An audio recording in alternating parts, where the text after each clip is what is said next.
অনিয়ম ও দুর্নীতির মাধ্যমে পূর্বাঞ্চলে প্লট নেওয়ার অভিযোগে ক্ষমতাচ্যুত সাবেক প্রধানমন্ত্রী শেখ হাসিনা ও তার পরিবারের সদস্যদের বিরুদ্ধে ৬টি মামলার বিচার চলছে ঢাকার ২টি বিশেষ জজ আদালতে।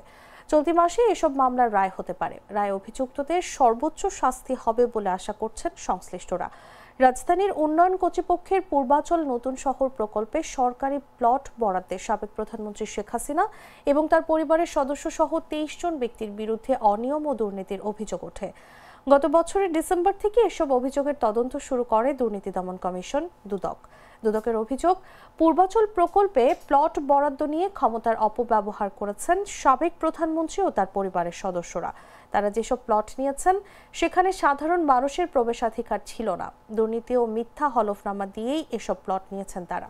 মামলাগুলোর নথিপত্র অনুযায়ী ঘটনা শুরু হয়েছিল গত বছরের ২৬ ডিসেম্বর, যখন দুদক এই প্লট বরাদ্দের অনিয়ম তদন্ত শুরু করে।